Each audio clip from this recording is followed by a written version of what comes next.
बोलू? हाँ बेन बोलू? हाँ। नमो अरिहंताणं नमो सिद्धाणं नमो आयरियाणं नमो उवज्जयाणं नमो लोये सव्वसाहुणं एसो पंचनमुक्कारो सव्वपावपणासरो मंगळालंच सवेसिन पडमंगोई मंगलम नमो अरिहंताणं नमो सिद्धाणं नमो आयरियाणं नमो उवज्जयाणं नमो लोये सव्वसाहुणं एसो पंचनमुक्कारो सव्वपावपणासरो मंगळालंच सवेसिन पडमंगोई मंगलम नमो अरिहंताणं नमो सिद्धाणं नमो आयरियाणं नमो उवज्जयाणं नमो लोये सव्वसाहुणं एसो पंचनमुक्कारो सव्वपावपणासरो मंगळालंच सवेसिन पडमंगोई બેન હવે તમે બોલો ઉદ્વલ લોક दो लोक तीर्छा લોકમાં રહેલા દરેકે દરેક ત્રસ જીવ સ્થાવર જીવને સુખ મળે, સાતા મળે, સમાધિ મળે, જલ્દી જલ્દી બધા જીવો મોક્ષે જાય એવી પ્રાર્થના. શાતામાં છે બધા? દેવગુરુ પસાય બેન તમે સાતામાં? દેવગુરુ પસાય. ચલો વર્ગની શરૂઆત કરીશું. આપણે આજે રિવિઝન બીજા ક્લાસમાં કરીશું. હમણાં આપણે નવી ગાથા લઈએ જેથી તમે બધા ફ્રેશ છો. તો અઘરો વિષય છે તો સરળતાથી સમજાઈ જાય. પછી આપણે સેકન્ડ ક્લાસમાં રિવિઝન કરીશું. તો ગાથા નંબર આપણે જશું 14 પર અને હું શેર કરું છું સ્ક્રીન.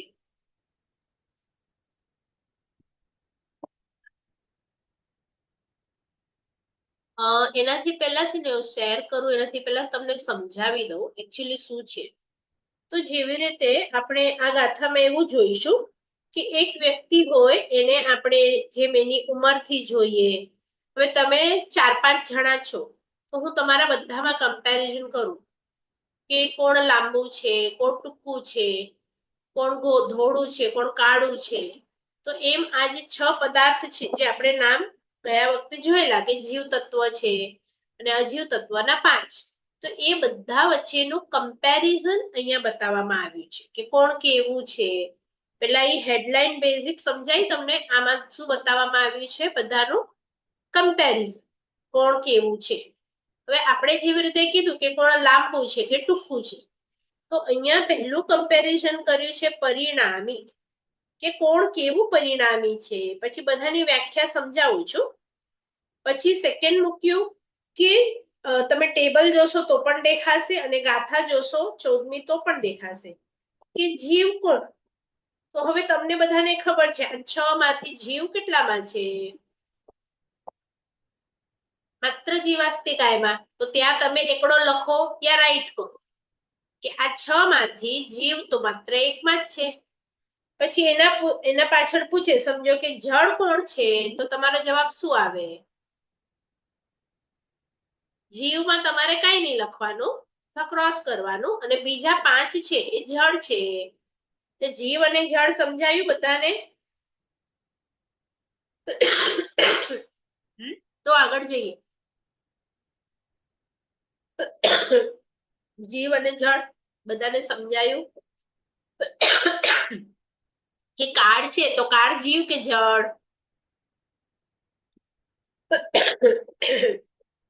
જળ આવે. બરાબર.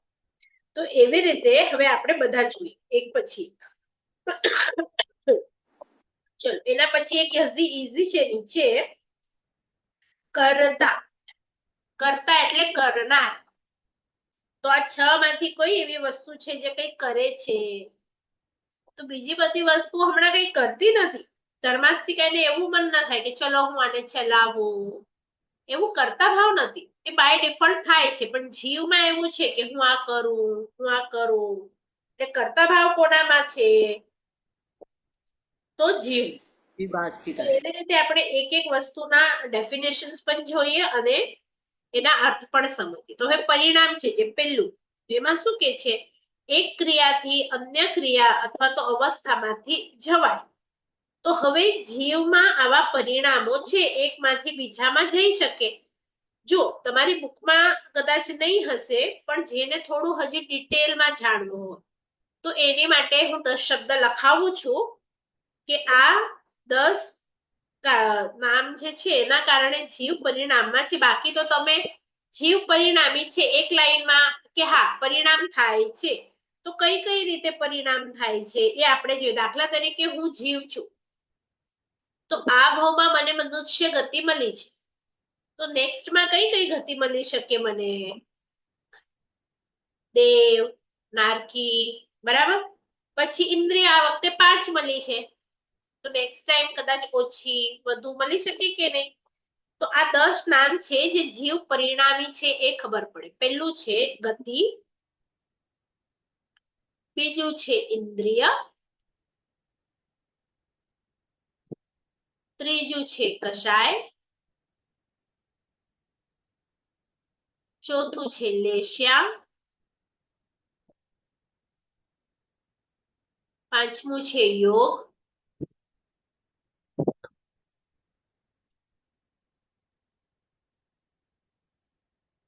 છઠ્ઠું છે ઉપયોગ,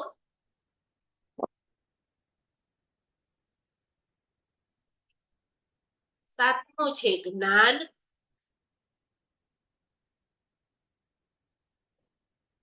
આઠમું દર્શન,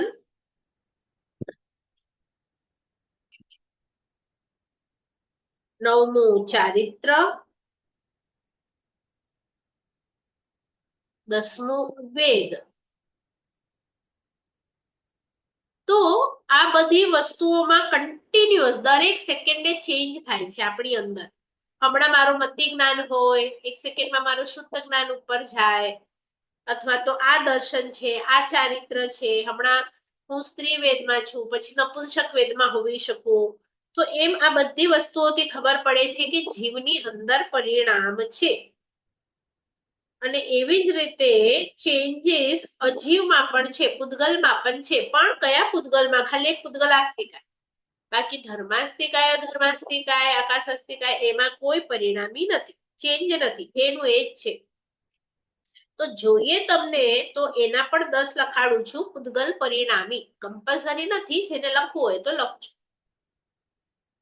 પહેલું હતું 10 જીવ પરિણામ, હવે છે 10 પૂતગલ પરિણામ. એમાં પહેલું છે બંધ પરિણામ, બીજું ગતિ, બેન પેલું જરા પાછું બોલો ને. પેલું બંધ પરિણામ, બંધ. અને બંધ. આના શબ્દ અઘરા છે, તો તમને જોઈએ તો એક એક લાઈનમાં એની ડેફિનેશન પણ કહું છું. લખવી હોય તો લખજો, સમજવી હોય તો સમજજો. કે બંધ એટલે શું? તો પરસ્પર સંબંધ થવો. દાખલા તરીકે આપણે ગોળ અને લોટ મિક્સ કર્યું તો ગોળિયા લાડુ થયા, અને સાકર અને ઘઉંનો લોટ મિક્સ કર્યો તો ફીણિયા લાડુ થયા. તો પરસ્પર બંધ થવું, તો ચેન્જીસ એમાં આવી શકે.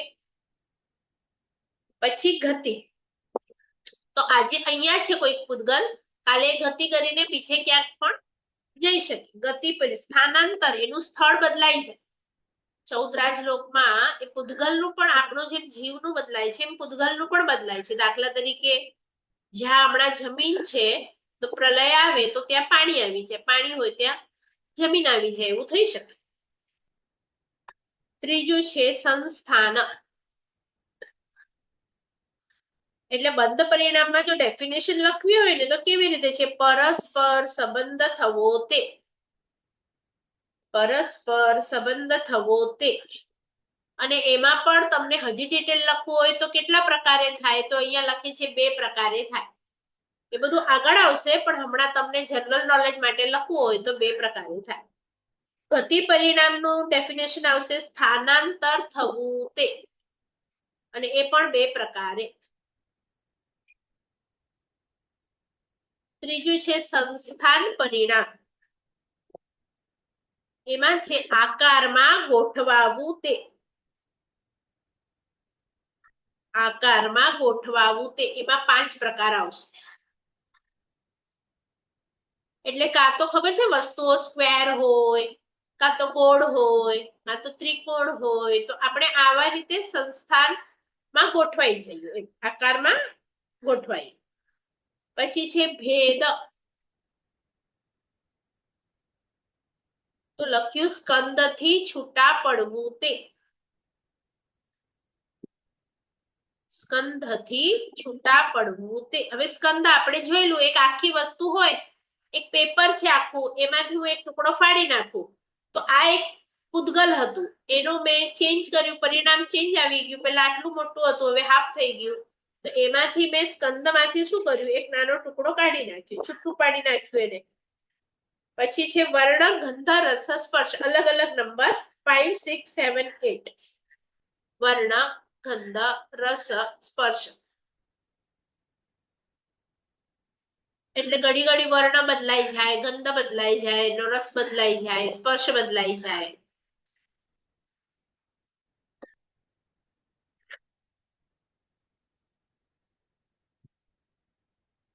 અને કાલે મેં નંબર આપ્યા હતા એવી રીતે નંબર આપવાના છે. વર્ણમાં 5, ગંધમાં 2, રસમાં 5 અને સ્પર્શમાં 8 પ્રકારે બદલાય.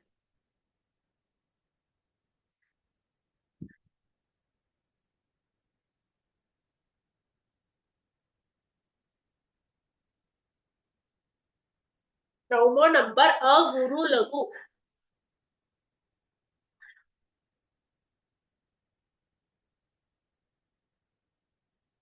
ગુરુ એટલે મોટો, લઘુ એટલે નાનો. એટલે ઈ જ પૂતગલ ક્યારેક મોટો પણ હોય, ક્યારેક નાનો પણ હોય એમ.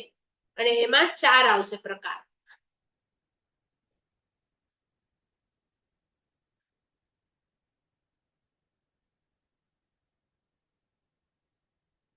એટલે છેલ્લો છે શબ્દ, એમાં 2 પ્રકાર આવશે. એટલે કાલે પણ આપણે જોયું હતું પૂતગલના જે લક્ષણો હતા ને, તો એમાં શબ્દ જોયું હતું કે શબ્દ પણ પૂતગલ છે. તો અહીંયા આ રીતે આ બધામાં ચેન્જીસ આવે છે. એટલે પૂતગલ પણ પરિણામી છે અને જીવ પણ પરિણામી છે. એટલે તમારે ત્યાં 2 માં ટીક કરવાનું, પૂતગલ અને જીવ એ બંને પરિણામી છે. કોઈ પણ તમને પૂછે તો પરિણામી છે એમ કહેવાનું, એટલે કે એ લોકોમાં ચેન્જીસ છે. પછી સેકન્ડ છે જીવ. એટલે જીવમાં તમે ત્યાં ટેબલ છે ને એને જોતા રહેજો, તો ધર્માસ્તિકાયમાં કઈ નહીં હશે, અધર્માસ્તિકાયમાં નહીં હશે, ખાલી જીવમાં ટીક કરેલું છે.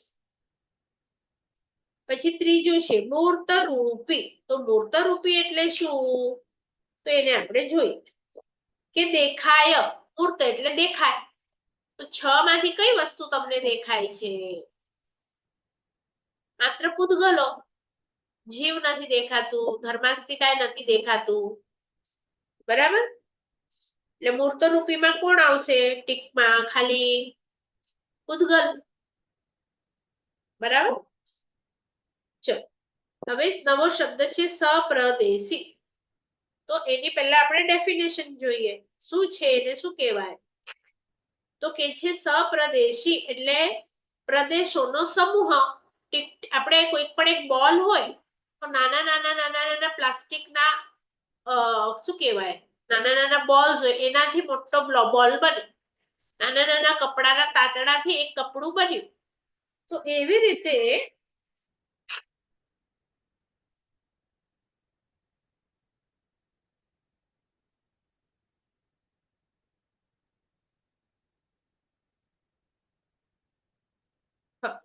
તો એવી રીતે આમાં 6 વસ્તુમાંથી કોણ પ્રદેશી છે, કોણ પ્રદેશી નથી. તો ખબર છે આપણે અસ્તિકાય શબ્દ લગાડતા હતા બધાને. તો આપણે 5માં અસ્તિકાય લગાડીએ છીએ કે સમૂહ છે, નાના નાના વસ્તુઓનો મોટો બનીને એક સમૂહ બને છે. પણ આપણે કઈ શબ્દમાં 6 માંથી અસ્તિકાય શબ્દ નથી લગાડ્યો, હા, તો કાળમાં નથી લગાડ્યો. તો એનો મતલબ શું થયો, પ્રદેશથી આખો ધર્માસ્તિકાય બન્યો છે. નાના નાના પ્રદેશોથી આખો ધર્માસ્તિકાય બન્યો છે. નાના નાના પ્રદેશોથી આકાશ બન્યો છે. આપણો આત્મા પણ પ્રદેશથી બનેલો છે અને પૂતગલો પણ પ્રદેશથી બનેલા છે. તો કોણ નથી, તો માત્ર અને માત્ર કાળ. તો અહીંયા તમને સપ્રદેશી પૂછે તો એ રીતે ટીક કરવાનું, અપ્રદેશી પૂછે તો એ રીતે ટીક કરવાનું. તો જો તમને સપ્રદેશી ગાથામાં છે તો કોણ છે પ્રદેશી વાળું, તો એ બધાને ટીક કરી નાખવાનું. પ્રશ્ન તમને પરીક્ષામાં અપ્રદેશી પૂછે તો પછી કાર્ડમાં કરવાનું. ચલો એના પછી છે એક અને અનેક. તો એક કોણ છે અને અનેક કોણ છે. તો તમે ધર્માસ્તિકાય આખો અખંડ છે, એનો ટુકડો નથી થતો, તો એક જ છે 14 રાજલોકમાં આખું. અધર્માસ્તિકાય પણ એક જ, અને આકાશ પણ એક જ છે. પણ તમે પૂતગલો જુઓ તો આપણી આજુબાજુમાં કેટલા બધા છે, તો કે અનંત. જીવો પણ કેટલા બધા છે, તો કે અનંત. અને કાળ એ પણ અનંતો કાળ ગયો અને અનંતો કાળ આવશે. તો કોણ અનંત એક છે અને કોણ અનેક છે ખબર પડી? કારણ કે ધર્માસ્તિકાયનો ટુકડો તમે નહીં કરી શકો, એ આખું અખંડ એક જ છે 14 રાજલોકમાં. પણ જીવો ઘણા છે, પૂતગલો ઘણા છે, અને કાળ પણ ઘણો જ છે, એટલે અનંતમાં આવશે. ચલો, એના પછી ગાથામાં શબ્દ છે ક્ષેત્ર. તો ક્ષેત્ર માટે ડેફિનેશન જોઈએ પહેલા, કે દ્રવ્ય જેમાં રહેલ હોય તે. એટલે કે તમે પાણીનો ગ્લાસ ભરો તો પાણી નામનું દ્રવ્ય શેમાં રહેલું છે? ગ્લાસમાં. તો ગ્લાસને શું કહેવાશે? ક્ષેત્ર. એટલે કે જેમાં આપણે રહીએ, કે આપણું ઘર હોય તો એ ઘર નામનું ક્ષેત્ર. અને આપણે રહેતા હોઈએ તો આપણને શું કહેવાય? તો આપણને ક્ષેત્રી કહેવાય. જે રહેતું હોય, તો ગ્લાસ એક ક્ષેત્ર છે અને પાણી છે તે ક્ષેત્રી છે. ક્ષેત્રી એટલે ક્ષેત્રમાં રહેનાર. તો અહીંયા આ 6 માંથી કોણ ક્ષેત્ર છે અને કોણ ક્ષેત્રી છે? તો કે છે કે આખા બધી 6 વસ્તુને જગ્યા ખાલી આકાશ આપે છે. બધા લોકો આકાશમાં રહે છે, જીવ હોય કે અજીવ હોય કે ધર્માસ્તિકાય હોય કે બધા. અને રહે ક્યાં છે? તો આકાશ. એટલે આકાશ એક ક્ષેત્ર થશે અને બીજા 5 છે તે ક્ષેત્રી થશે. ધર્માસ્તિકાય પણ આકાશમાં જ રહે છે, કારણ કે આકાશ જગ્યા ના આપે. તો ધર્માસ્તિકાય ક્યાં રહે? જીવો ક્યાં રહે? પૂતગલો ક્યાં રહે?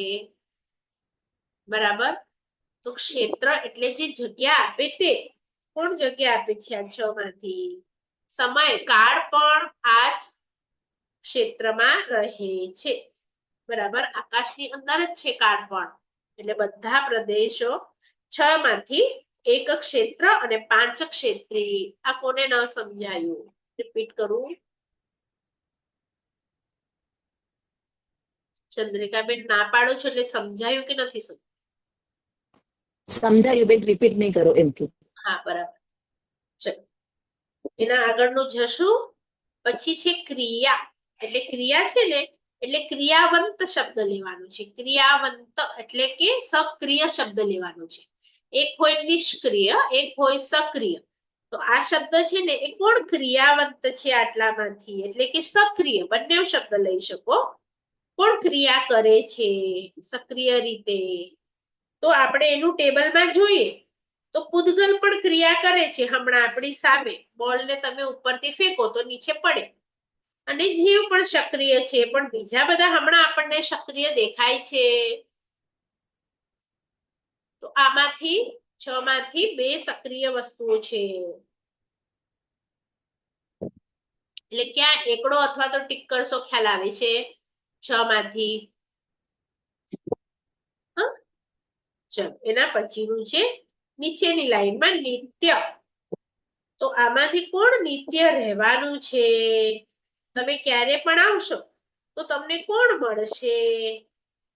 તો ધર્માસ્તિકાય એઝ ઇટ ઇઝ મળશે, અધર્માસ્તિકાય એઝ ઇટ ઇઝ મળશે, આકાશાસ્તિકાય પણ એઝ ઇટ ઇઝ મળશે.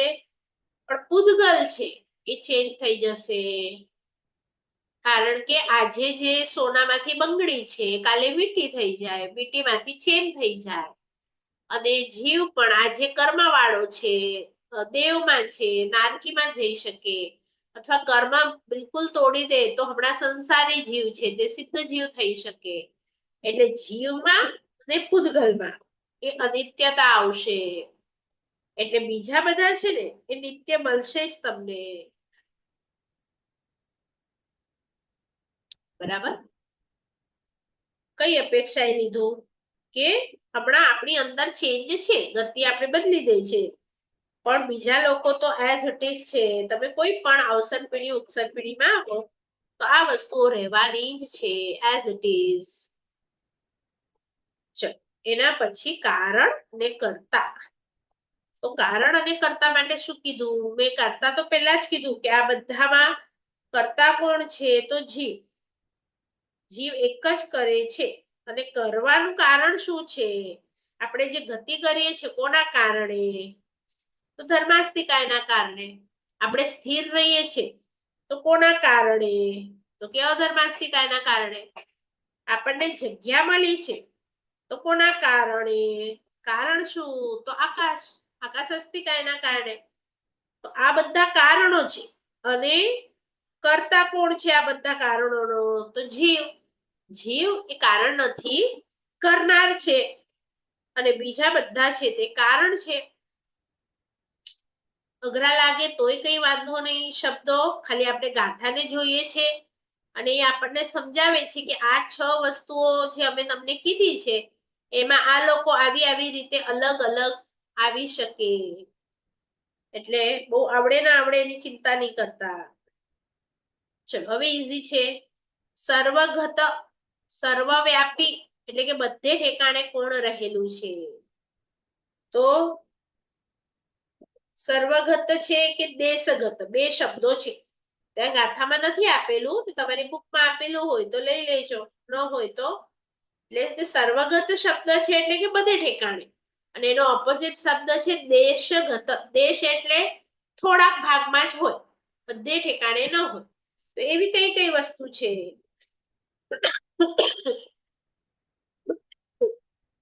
તો ધર્માસ્તિકાય કેવું છે? બધે છે. અધર્માસ્તિકાય પણ બધે જ છે. આકાશ અસ્તિકાય, હવે જો બધાનો અર્થ આપણે લોક લઈએ છીએ. 14 રાજલોકનું જે સ્ટેચ્યુ બનાવ્યું છે ને નાનકડું એવું. તો ધર્માસ્તિકાય મારે એમ પૂછવું છે કે 14 રાજલોકમાં છે કે એની બહાર પણ છે ધર્માસ્તિકાય? 14 રાજલોકની અંદર છે કે બહાર પણ છે? મારો સવાલ સમજ્યા? અંદર છે બેન. હા, તો એટલે જ આપણે કીધું તું સિદ્ધના જીવો ખબર છે અંદર ફરે છે, ઉપર જાય છે, પણ એનાથી ઉપર નથી જતા. કેમ? કારણ કે બહાર નથી. તો એનો અર્થ એમ થયો કે લોક આટલું મોટું છે એની અંદર 14 રાજલોક તો આટલો નાનો ટપકો જ છે. તો બધેનો અર્થ છે લોક અને અલોક બધામાં. તો ધર્માસ્તિકાય આખામાં લોકમાં અને અલોકમાં બધે છે કે માત્ર 14 રાજલોકમાં છે? તો કે માત્ર 14 રાજલોકમાં. એટલે એને કહેવાય દેશગત. શા માટે દેશગત કીધું? પણ લોક પૂછે તમને આખું 14 રાજલોક એમ સવાલ પૂછે તો પછી દેશગત આવે કે સર્વગત આવે? એટલે કે લોકમાં બધે છે કે ક્યાંક છે? તો સર્વગત આવે. હા, સર્વગત આવે. એટલે આખું લોક અલોક એમ પૂછે તો ખાલી હા, તો દેશગત. ખ્યાલ આવે છે શા માટે દેશ દેશગત લખ્યું ટેબલમાં? પણ આકાશ તો લોકમાં પણ છે અને અલોકમાં પણ છે. અવકાશ તો બહાર પણ છે.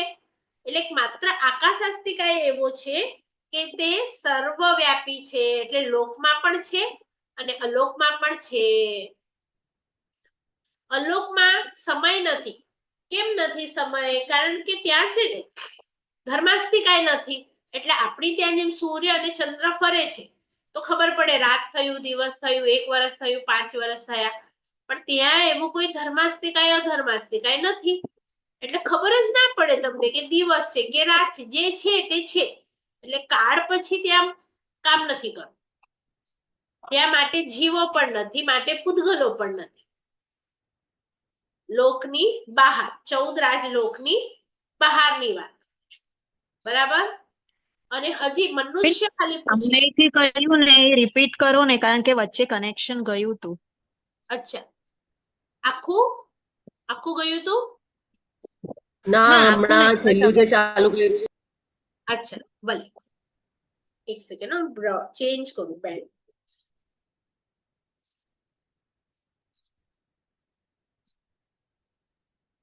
હ, 14 રાજલોકની અંદર આપણે એટલે કે જીવો છીએ અને પૂતગલો છીએ. એનું કારણ શું? કારણ કે ધર્માસ્તિકાય અને અધર્માસ્તિકાય 14 રાજલોકની અંદર છે. જો એ લોકો બહાર પણ હોત તો આપણો જીવ જ્યારે સિદ્ધ બને તો 14 રાજલોકની બહાર પણ જઈ શકે, પણ નથી. એટલે જીવો 14 રાજલોકની ટોચ ઉપર અટકી જાય છે, કારણ કે એને જવા માટે જે ધર્માસ્તિકાય જોઈએ છે તે તો છે જ નહીં બહાર. પણ આમ આખું તમે ગોળ મેપ ડ્રો કરો, લોક અને અલોક, તો એમાંથી 14 રાજલોક એ લોક છે કે એમાં લોકો રહે છે, પણ એની બહાર તો કે અલોક કેટલું મોટું છે, તો કેવળ જ્ઞાનથી પ્રભુ જોઈને કહે છે કે 14 રાજલોક તો એક નાનું ટપકું છે. એવા અસંખ્ય 14 રાજલોક આવી શકે એટલો મોટો એમ્પ્ટી અલોક છે. તો એ અલોકમાં શું છે? તો માત્ર ખાલી જગ્યા છે, એટલે અવકાશ છે. એટલે 6 પદાર્થમાંથી સર્વવ્યાપી તમને કોઈ પૂછે બધે ઠેકાણે શું છે, તો આકાશ છે. પણ લોકની અંદર ખાલી આ ધર્માસ્તિકાય અધર્માસ્તિકાય છે, એટલે એમને દેશગત કહેવાશે. દેશ એટલે અમુક જગ્યા પર છે અને અમુક જગ્યા પર નથી, પણ સર્વ એટલે બધે ઠેકાણે છે. તો તમે એમ ના કહી શકો કે પૂતગલ બધે ઠેકાણે છે. બહાર પૂતગલ છે જ નહીં, લોકની બહાર કોઈ પણ વસ્તુ જ નથી, પણ તે છતાંય કેવળ જ્ઞાનીને આખું અલોક દેખાય છે. બરાબર? આમાં કઈ ન સમજાયું હોય એવું હોય તો પૂછો. સર્વગત અને દેશગત શા માટે કીધું એ ખ્યાલ આવ્યું? લોક અને અલોકની અપેક્ષા એ આખું મોટું બનાવવાનું તમારે સર્કલ પેન્સિલ થી, એની અંદર 14 રાજલોક નાનું એક ફિગર બનાવવાનું, અને એની અપેક્ષા એ ધર્માસ્તિકાય એ લોકો દેશગત છે. પણ તમારો સવાલ એમ હોય કે માત્ર લોકને આધારે જવાબ આપો, માત્ર લોક, તો ધર્માસ્તિકાય ક્યાં છે? તો સર્વગત આવશે. તો આખા 14 રાજલોકમાં એક પણ એવી જગ્યા નથી કે જ્યાં ધર્માસ્તિકાય અને અધર્માસ્તિકાય ન હોય. બેન પાણી પણ નથી. શું?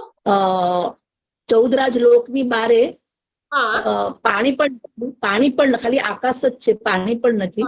પાણી હોય તો એને ગતિ કરવા માટે લહેર ને હવા ને બધું જ જોઈએ ને. તો પાણી તમે જીવ વિચારમાં ભણ્યા કે એમાં આવશે, અને એકેન્દ્રિય એટલે જીવ આવશે, અને જીવ નામનું તત્વ અહીંયા તમને કે છે જીવ 14 રાજલોકની અંદર જ છે. અચ્છા, બારે નથી. પાણીને અલગ સમજો છો ને જીવોને અલગ સમજો છો, એટલે જીવ વિચાર હજી જોઈએ એવું. હા બેન, ના સમજી ગઈ, હવે ખ્યાલ આવી ગયો. ક્યાં હવા પણ છે ને, હવા પણ નથી, બીકોઝ હવાના પણ વાયુકાયના જીવ જ આવશે, અને એટલે કોઈ જીવ જ હવાને બી હેરફેર કરવા માટે ઉપર નીચે થવું પડે, અને ઈ થવા માટે પણ ધર્માસ્તિકાય જોઈશે. જ્યારે વંટોળિયો આવે તો એ ગતિમાં છે, અને વંટોળિયો શાંત થાય તો એને અધર્માસ્તિકાય શાંત થવા માટે જોઈશે. સમજી ગઈ. એવી રીતે અગ્નિ, તો અગ્નિને પણ જવા માટે હમણાં અગ્નિ જ્વાળા ઉપર ઉપર જાય છે, તો હવા છે તો જાય છે, હવા જ ન હોય તો બહાર તમે અગ્નિ પણ કેવી રીતે પ્રગટાવી શકો? એટલે કોઈ જીવ 14 રાજલોકની બહાર તો છે જ નહીં. અને જીવમાં પણ તમે મનુષ્ય લેશો તો 14 રાજલોક આખો મોટો શેપ છે. ઉપર પણ 7 રાજ છે, નીચે પણ 7 રાજ છે. ઉપર દેવો રહે છે, નીચે નારકી રહે છે, અને વચ્ચેનો પટ્ટો છે ને એમાં મનુષ્ય છે.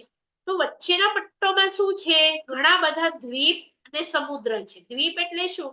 કે જે બહારથી પાણીથી ઘેરાયેલો હોય એવો એક આઈલેન્ડ. તો એવા કેટલા આઈલેન્ડ છે વચ્ચે? તો કે છે આપણે દુનિયામાં હમણાં જેટલા માણસો છીએ બધાના નામ પર આપણે એક એક દ્વીપ અને એક એક સમુદ્ર કરીએ, એટલા દ્વીપ અને આઈલેન્ડ આ વચ્ચેનો જે પટ્ટો છે 14 રાજલોકમાં ત્યાં છે. એટલે કે આપણે હમણાં કેટલા છીએ? અસંખ્યાત. તો અસંખ્યાત દ્વીપ અને સમુદ્રો છે. તો અસંખ્યાત દ્વીપ અને સમુદ્રો છે, તો એમાં પણ માત્ર 3 દ્વીપ દ્વીપો છે, પહેલા 3 દ્વીપ એમાં જ મનુષ્યો રહે છે, એટલે એને અઢી દ્વીપ કહેવાય. અઢી દ્વીપ થી બહાર પાણી મળે, હવા મળે, પણ મનુષ્ય ન મળે. એટલે આપણે અઢી ઘડી રૂમાલ ભૂપતિની કરી, આજે પ્રતિક્રમણમાં કરીશું. તો એમાં રહેલા સાધુ ભગવંતોને આપણે વંદન કરીએ છીએ. તો એનાથી બહાર મનુષ્ય જ નથી, તો સાધુ ભગવંતો જઈ શકે ઉડીને લબ્ધિ દ્વારા, પણ એ ત્યાં દીક્ષા ન લઈ શકે કે રહી ન શકે, પાછા આવી જાય. એટલે માત્ર અઢી દ્વીપ માં જ એ લોકોનું જન્મ અને મરણનું સ્થાન છે. પણ જઈ શકે દ્વીપ સુધી, ઉપર દેવલોકમાં કે નીચે કે મેરુ પર્વત પર, પણ એવી રીતે પણ લબ્ધિ. બરાબર. હવે નીચેનું છેલ્લું છે ગાથામાં, અપ્રવેશ એ શબ્દ છે. તો અપ્રવેશનો અર્થ ડેફિનેશનમાં તમે જોશો તો કોઈ પણ દ્રવ્ય અન્ય દ્રવ્ય રૂપે થતું નથી, માટે અપ્રવેશી. હવે એને આપણે ગુજરાતી ઈઝીમાં સમજાવીએ ને, એટલે શું ખબર છે, તમે જ્યારે શરબત બનાવો તો આપણે કોઈક એક સિરપ નાખીએ, પછી એમાં પાણી નાખીએ અને મિક્સ કરીએ તો શું થાય, સિરપ અને પાણી ભેગું થાય, એકબીજામાં શું કરે, પ્રવેશ કરે. તો એમ અહીંયા પૂછે છે કે આ લોકો એકબીજામાં પ્રવેશ કરી શકે? એટલે કે હું જીવ છું તો હું અજીવમાં જઈ શકું, હું કાળમાં જઈ શકું, હું આકાશમાં જઈ શકું, પ્રવેશી કે અપ્રવેશી? તો ટેબલમાં શું આપ્યું કે બધા દ્રવ્યો ઇન્ડિપેન્ડન્ટ છે, કોઈ કોઈની અંદર જઈ શકે નહીં. અપ્રવેશી, કારણ કે ધર્માસ્તિકાય છે એનો ગુણ જ અલગ છે, તો એ અપ્રવેશીમાં જઈ, એટલે કે અધર્માસ્તિકાયમાં ન જઈ શકે. એ લાઈફ ટાઈમ હવે એનું કામ શું છે કે સ્થિર રાખવા વાળાનું સ્થિર ને ગતિમાં સહાયક છે, ગતિમાં સહાયક. જે આપણે લોકો જીવ છીએ, આત્મા છે, તો એ લાઈફ ટાઈમ આત્મા જ છે. હવે એવું નહીં થાય કે અમુક અવસર પેઢી પછી મારો આત્મા જડ થઈ જશે, અથવા કોઈ જડ વસ્તુ છે તો એની અંદર આત્મા આવી જશે. જે આત્મા છે એનો આંકડો બી ફિક્સ છે, જે પૂતગલ છે એ પણ ફિક્સ છે, જે ધર્માસ્તિકાય છે એ પણ ફિક્સ છે, આકાશ છે એ પણ ફિક્સ છે. ખાલી પરિણામ શેમાં થઈ શકે, ચેન્જ થઈ શકે. જીવ આ ભાવમાં છે, બીજા ભાવમાં જઈ શકે, પણ એક તત્વ કે એક દ્રવ્ય બીજા દ્રવ્યની અંદર નહીં જઈ શકે. જ્યારે શાસ્ત્રમાં આપણે દૂધ અને પાણી બી ભેગું કરીએ ને, તો કેવળ જ્ઞાનીને એમાં દૂધના ટીપા પણ અલગ દેખાય, પાણીના પણ અલગ દેખાય.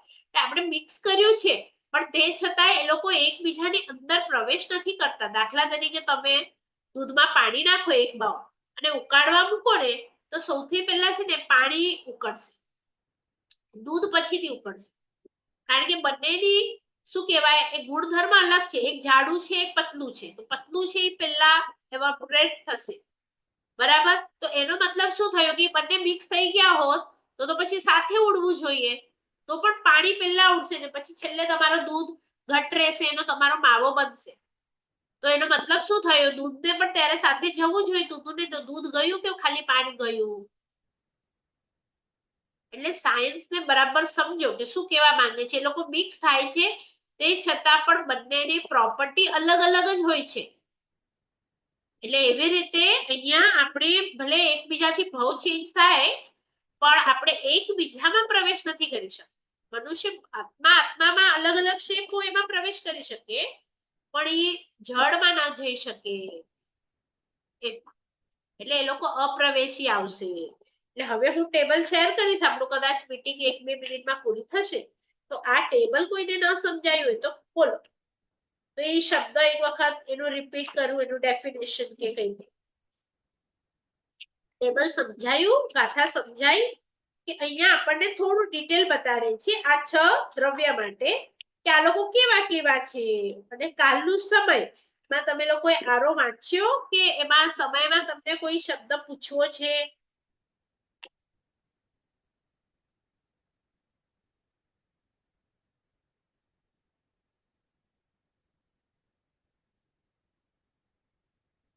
તો આપણે રિવિઝન લઈશું. હમણાં મીટિંગ સ્ટાર્ટ થશે ને એમાં. બોલો, કોઈને પૂછવું હોય તો પૂછી લો. બધાને સાગરોપમ અને પલ્યોપમ સમજાયું? પલ્યોપમ નાનો કે સાગરોપમ નાનો?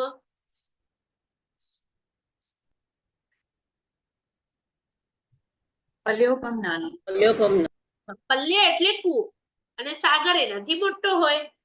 અને આરા છે તો આરામાં જે ઉંમર છે તે પલ્યોપમમાં છે. પણ આરો ઇટસેલ્ફ, દાખલા તરીકે હું કહું 2025, તો એ 12 મહિનાનું બનેલું હોય. તો એવી રીતે એક કાળચક્ર છે તે સાગરોપમમાં આન્સર આવશે. એ 4 કોડાકોડી સાગરોપમ પહેલો આરો, 3 કોડાકોડી સાગરોપમ બીજો આરો, 2 કોડાકોડી સાગરોપમ, એવી રીતે એ તમારું સાગરોપમમાં આન્સર આવશે. એટલે ગડબડ સાગરોપમ અને પલ્યોપમમાં કરતા નહીં. મનુષ્યની આયુષ્ય જ્યારે ઉપરના દેવો છે તો એ લોકોની સાગરોપમમાં પણ આયુષ્ય છે, 33 સાગરોપમ આયુષ્ય. 7મી નરકમાં જાઓ તો એ સાગરોપમમાં આયુષ્ય છે. તો એ જોવાનું કે સાગરોપમ છે કે પલ્યોપમ છે. બરાબર? ચલ, મીટિંગ પૂરી થાય છે. કોઈ ક્વેશ્ચન્સ હોય તો કાઢી રાખજો. બેન, આમાં 64 દિવસનું અપત્ય પાલન કર્યું. અપત્ય પાલન એટલે? હા, આપણે લઈએ, ચાલુ થાય ને મીટિંગ એટલે લઈએ. પૂરી થાય છે.